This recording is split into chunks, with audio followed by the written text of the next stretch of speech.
Nous sommes aux abords du camp de Goetz. C'est la nuit. 2 officiers parlent entre eux. On m'a fait dire que l'archevêque ne verrait pas sa mort d'un mauvais œil. Je ne pourrais pas. Il me dégoûte tellement, j'aurais horreur de lui faire mal. On ne te demande rien, sauf de te taire et de laisser faire ceux qui sont moins dégoûtés que toi. Vous n'avez rien à m'apprendre. Pas même que les soldats manquent de pain. Pas même que le choléra va les décimer. Vous n'avez rien à me demander. Pas même de lever le siège pour éviter une catastrophe. Je vous fais donc si peur. Comme il te regarde, mon bijou. Ces gens-là ne t'aiment guère et je ne serais pas étonné qu'on te retrouve un jour sur le dos, avec un gros couteau dans la panse, Et toi, m'aimes-tu? Autre nom. Tu vois bien pourtant que tu ne m'as pas tué. C'était pas faute d'en avoir eu envie. Oui, je sais, tu fais des rêves jolis. Mais je suis tranquille, à l'instant de ma mort, tu serais cajolé par 20 000 hommes, et 20 000 hommes, c'est un peu trop. Même pour toi. Il vaut 20 000 comme celle qui vous fait horreur. Ce que j'aime en toi, c'est l'horreur que je t'inspire. Quand donc voulez-vous que je lève le siège? Jeudi, mardi, dimanche? Non, mes amis, ce n'est ni jeudi ni mardi que je prendrai la ville. C'est cette nuit. Cette nuit? Tout à l'heure. Cette petite lumière bleue, là-bas, vous la voyez? Tous les soirs, je la regarde, et tous les soirs, à cette même minute, elle s'éteint. Tenez, qu'est-ce que je vous disais? Je viens de la voir s'éteindre pour la 101e et dernière fois. Bonsoir. Faut bien tuer ce qu'on aime. En voici d'autres qui disparaissent. D'un mille, il y a des gens qui se couchent tôt. C'est parce qu'ils veulent se lever tôt demain. Il n'y aura pas de demain. Belle nuit, n'est-ce pas? Pas très clair, mais fourmillant d'étoiles. Tout à l'heure, la lune va se lever, tout juste le genre de nuit où il n'arrive rien. Ils avaient tout prévu, tout accepté, même le massacre. Mais pas pour cette nuit. Le ciel est si pur qu'il donne confiance. Cette nuit leur appartient.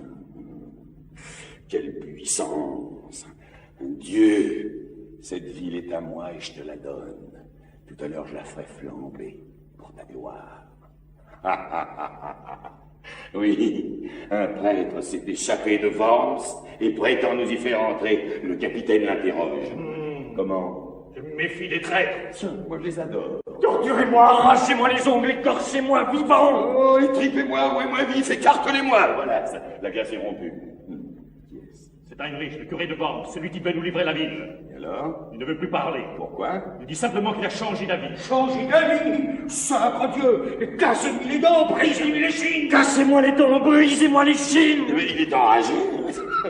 Et pourquoi voulais-tu nous livrer la ville? Pour sauver les prêtres que la populace veut massacrer. Et pourquoi t'es-tu ravisé? Parce que j'ai vu les gueules de vos raids. Et alors? Elles parlent. Qu'est-ce qu'elles disent, mon Dieu? Que je provoquerai un massacre en voulant empêcher quelques meurtres. Mais tu en avais déjà vu des raids. Tu savais bien qu'ils n'avaient pas l'air Mais bons. ceux-ci sont pires que les autres. Tous les soldats se ressemblent. Tu croyais-tu trouver ici des anges? Des hommes. Et j'aurais demandé à ces hommes d'épargner d'autres hommes. Ils seraient entrés dans la ville s'ils m'avaient juré de laisser la vie sauve à tous ses habitants. Mais tu croyais donc à ma parole? Tu es Goetz. Oui, je le suis. Oh, je pensais pouvoir m'y fier. À ma parole? Eh bien, je te la donne. Viens, si tu nous laisses entrer dans la ville, je te jure de laisser la vie sauve à tous ses habitants. Tu voudrais que je te croie? N'en avais-tu pas l'intention? Oui, avant de t'avoir vu. Ah oui, c'est vrai, ceux qui me voient se fient rarement à ma parole. Mais je dois avoir l'air trop intelligent pour la tenir. Allez, prends-moi au mot pour voir, hein? Je suis chrétien, après tout. Si je te jurais sur la Bible. Allons, fais-moi le coup de la confiance, imbécile. Vous autres prêtres, n'est-ce pas votre rôle de tenter les méchants par le bien? Te tenter par le bien, toi, ça te ferait trop de plaisir. Ah, tu me connais. Allez-vous-en. Tous. Mais tu es en sueur. Comme tu souffres. Pas assez. Ce sont les autres qui souffrent, pas moi. Dieu a permis que je sois hanté par la souffrance d'autrui sans jamais la ressentir.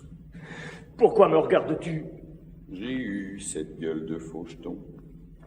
Tu vois, c'est toi que je regarde et c'est de moi que j'ai pitié. Mon frère, Nous sommes de la même espèce. Ah non, toi tu as livré ton frère, moi je ne livrerai pas les miens. Tu les livreras cette Non, nuit. ni cette nuit, ni Et jamais. les pauvres, que vont-ils faire aux prêtres? Les pendre au croc des bouchers? Oh, tais-toi.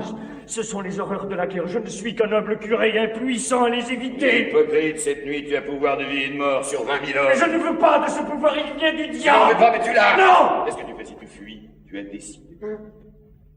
Oh, tu as raison. Que je m'enfuis ou que je me tue, ça n'arrange rien. Ce sont des façons de me taire. Je suis l'élu de Dieu. On dit plutôt que t'es fait comme un rat. Oh, c'est la même chose. Un élu, c'est un homme que le doigt de Dieu coince contre un mur. Seigneur, pourquoi moi? Voici le moment de l'agonie. Veux-tu que je te l'abrège? Laisse-moi t'aider. M'aider, toi, quand Dieu se tait. Alors j'ai menti, je ne suis pas son élu. Pourquoi le serais-je? Qui me forçait à sortir de la ville? Qui m'a donné mandat de venir te trouver? La vérité, c'est que je me suis élu moi-même. Quand je venais te demander la grâce de mes frères, j'étais déjà sûr de ne pas l'obtenir. Ce n'est pas la méchanceté de vos visages qui m'a fait changer d'avis. C'est la réalité, je rêvais de... Nous espérons que vous avez apprécié cet aperçu. Pour continuer à écouter ce livre audio sur Google Play Livres, utilisez le lien dans la description de la vidéo.